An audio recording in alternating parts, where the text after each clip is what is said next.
గత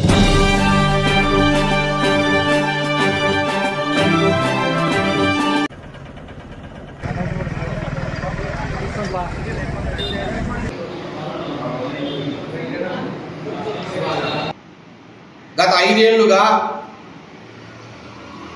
ఏ రకంగా అయితే వైసీపీ నాయకులు, వైసీపీ ప్రజాప్రతినిధులు ఈ రాజంపేటను ధ్వంసం చేశారో అదే రీతిలో తెలుగుదేశం పార్టీ ప్రభుత్వం నారా చంద్రబాబు నాయుడు గారి ఆధ్వర్యంలో, పవన్ కళ్యాణ్ గారి ఆధ్వర్యంలో, మన యువనేత నారా లోకేష్ గారి ఆధ్వర్యంలో ఏర్పడిన తర్వాత కూడా అదే రీతిలో వైసీపీ నాయకులు రాజంపేటలోని అన్ని మండలాల్లో, మున్సిపల్ ఆఫీసుల్లో ఈరోజు వారి ఇష్టానుసారంగా ప్రవర్తిస్తూ, వారి ఇష్టానుసారంగా మీటింగులు పెడుతూ, అధికారులను బెదిరిస్తూ పూర్తిగా రాజంపేట మా వశమై ఉండాలి, మేము చెప్పిందే జరగాలని అధికారులు బెదిరించే పరిస్థితి ఉందంటే మనం ఆంధ్రప్రదేశ్లో ఉన్నామా లేదంటే వేరే పులివెందల ప్రాంతంలో ఉన్నామా నాకు ఇప్పటికీ అర్థం కావట్లే.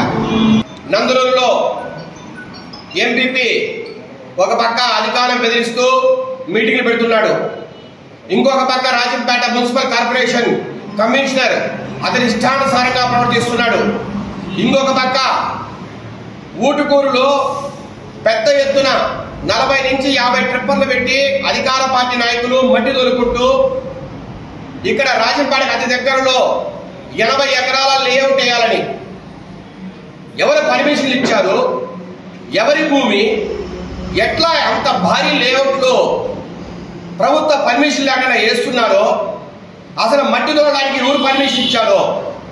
ఇదొక పక్క అయితే నందలూరు మండలం ఆడపూర్ దగ్గర సుద్దను గత కొన్ని రోజులుగా అక్రమ మైనింగ్ చేస్తున్నారు. ఆ రోజుల్లో ఎవరైనా అడ్డుపడితే కేసులు పెట్టించారు.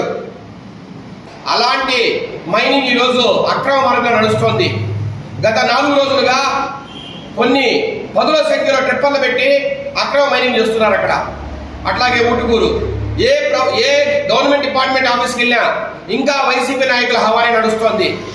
ఒంటిమిడికి వెళ్ళాం, సిద్ధవటి వెళ్ళాం, నందలూరు, రాజంపేట ఎక్కడ చూసినా ఇట్లాగే పరిస్థితుంది. మేము ఒకటే హెచ్చరిస్తున్నాం అధికారులను, ఇప్పటికైనా మీ పద్ధతులు మార్చుకోండి.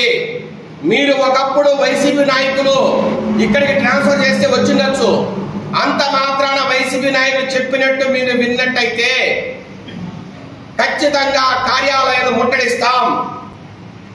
నందలూరు అయిపోయింది, రాజంపేటలో కూడా 2 సార్లు తెలుగుదేశం పార్టీ నాయకులు ఆఫీస్కి వెళ్తే కొన్ని పత్రికలు రాస్తున్నాయి దళిత మున్సిపల్ కమిషన్ మీద జులుం ప్రదర్శిస్తున్నారంట. అంటే ఇది ప్రజాస్వామ్యం కాదా? నాయకులకు కానీ, కార్యకర్తలకు కానీ, ప్రజలకు కానీ కమిషన్తో మాట్లాడే అవకాశం ఇవ్వరా? ప్రభుత్వం వచ్చి 25 రోజులైనా ఇంతవరకు అక్కడ ఆఫీసుల్లో ఇప్పటికీ జగన్మోహన్ రెడ్డి ఫోటోలు పెట్టుకుని ఆయనే ముఖ్యమంత్రిని పగటికల్లు అంటున్న అధికారులు ఏమనాలి?